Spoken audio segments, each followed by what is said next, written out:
I want to talk to you for a second about retention. Because when we talk about keeping our best people, everybody says, well, yeah, no duh, we want to keep our best people. And yet everybody as leaders, we end up being surprised when our best people choose to leave. It's what I call voting with their feet, right? They don't come in, they don't have a negotiation, they don't tell you they're unhappy, they don't tell you that some things have been bothering them for a year. They just vote with their feet. They come in one day and they say, we have a better offer. I have a great offer and I've said yes to it and I'm leaving. And at that point, there's not a lot. I mean, you can try for some retention, and I'm not saying that that's wrong, but there's not a lot you can do to change someone's mind if they've already made it. So why is it that we all agree that retention is important, and at the same time, we're all surprised when our best people walk out the door? I think because it comes down to a challenge we have as leaders between efficiency and experimentation. I think at the end of the day, we love efficiency. And because we love efficiency, the kind of experimentation we do, the kinds of things that lead to innovation, that lead to new products, that lead to new services, that lead to new revenue streams, that stuff ends up being backburnered. And we take key projects and we always assign our key people to the key projects. I mean, no duh, who would do it differently? Why would I give a project that I fully understand to someone who I think might get it or might not when there's someone who I totally know gets it? Why would I do that? I wouldn't. I would have to be ridiculous. So what do? I take my best person who's done that 20 times and I ask them to do it for the 21st time. And what do you think that person feels like when they're doing the same rinse and repeat over and over again? You don't think in the back of their heads they go, maybe I should look for something where I can do some new things, where I can challenge myself, where I can grow. Your highest performers are people who don't want to do the same thing over and over and over.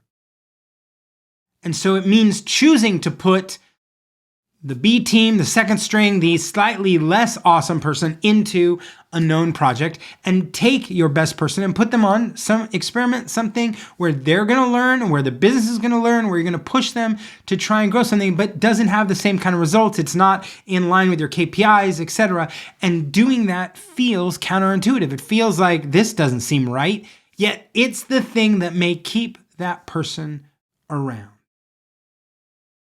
When we talk about retention, I think we're surprised because what it means is that the alignment between what's good for the business and what's good for the individual are not there. We're only choosing what's good for the business, that efficiency play over and over and over again, to the detriment of the high performer who says, I get it. This is what you have for me, and I'm going to keep doing the same thing, rinse and repeat. And they're like, I'm going to go look for new challenges somewhere else. That doesn't mean you're bad. It doesn't mean you're evil. It doesn't mean you're wrong. I don't have a boss yelling at me. It's none of those things. It's just I'm bored. And the crazy part is it doesn't require us to do a massive amount of new things for someone to not be bored. It's why we invite every single employee to take the motivation code, to get your M code. Because once I, as a leader, understand how you're wired, what moves you and motivates you, then I know what is the relief valve from the pressure of doing the same thing over and over and over again. I know that I could just say, hey, I want you to go to this 2-day conference. And for a learner, that's enough. Right? That's enough to get them super excited about their job all over again because they're going to go learn a technique or strategy, bring it back and apply it to all the rinse and repeat projects they had before. But because they're looking at it through a new lens, because they're trying to do it in a different way, they are excited. A single 2-day conference could give them another 2 years of being engaged in our business. That's not going to be the same as a driver, right? Someone who is like, hey, I want to surpass every expectation you have, and I want to knock down all the challenges in front of me. In fact, I want to demonstrate that I can do that. And I go, great. I don't need to put you on a project and be the lead of a project. I need to put you on all the projects. Meaning every time any project gets stuck and it's just not progressing, I need to send you in. It means I need to turn you into that kind of SWAT operator, right? Who just comes in the most extreme and most challenging environments and then just knocks it out. Because that's not rinse and repeat for them. Yes, from the outside, I send them into every fire that needs to get fought. But every fire is different. It's a new puzzle. And drivers are like, give it to me. When you understand how people are wired, you can change up the work to make it more invigorating. And the benefit of that approach is that the alignment comes back in. What's good for the person is good for the company. What's good for the company is good for the person. When you bring those two together, you end up in a much, much better place.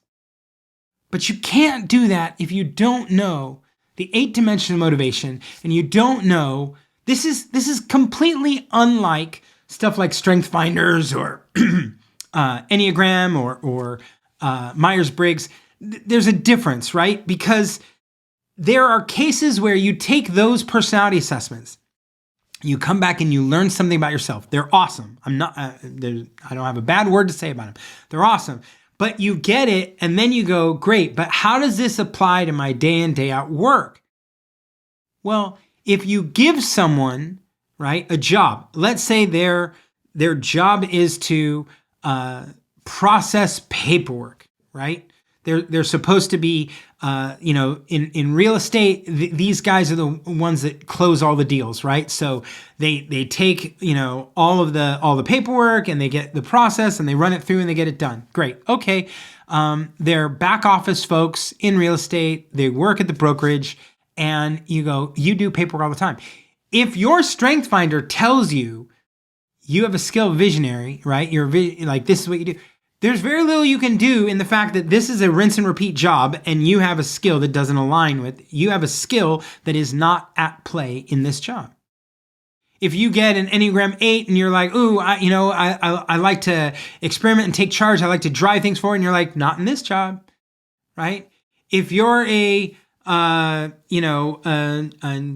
ENTJ, right? And you're like, okay, how do I bring that here? And you're like, well, this is a very I kind of work, right? It's very internal. There's not a lot of external dynamics to this. And this is very J, not P. And so you're like, sorry, it just doesn't fit. The M code and understanding the dimensions of motivation don't require that the job has a perfect fit to your particular motivation. That's not how it works, because motivation is not a skill, right? Imagine if we said only people with blue eyes can do this job. That would be ridiculous. Only blonde people could do this job. That would be ridiculous. Well, motivation isn't like fuel in your tank. Motivation is like, what color eyes do you have? You're going to look at the world this way, or better yet, are you right-handed or left-handed? You're right or left hand, the fact that you're right or left-handed doesn't change the job. But it might change where you sit, how you work, where you put the piles, etc., right?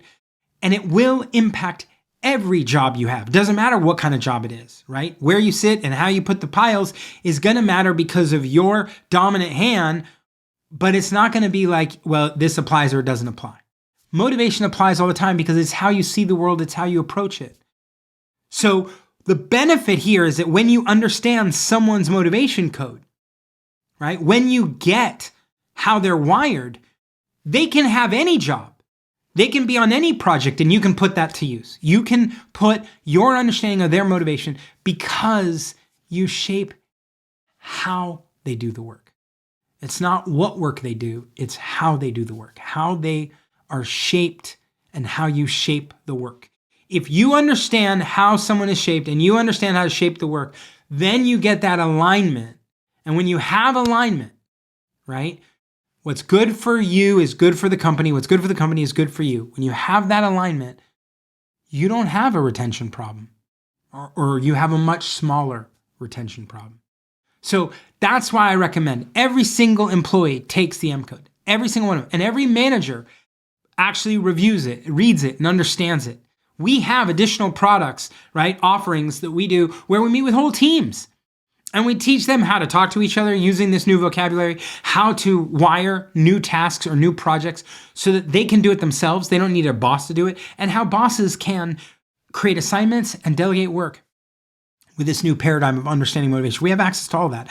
But the most important point for every manager is to be able to truly see their employee. And the way you do that is you get them to take the M code. You look at it, you read it, and you get deeper insight into how your best employees and all your employees are wired, what makes them tick, and how to put it into practice, how to adjust jobs so that they get excited.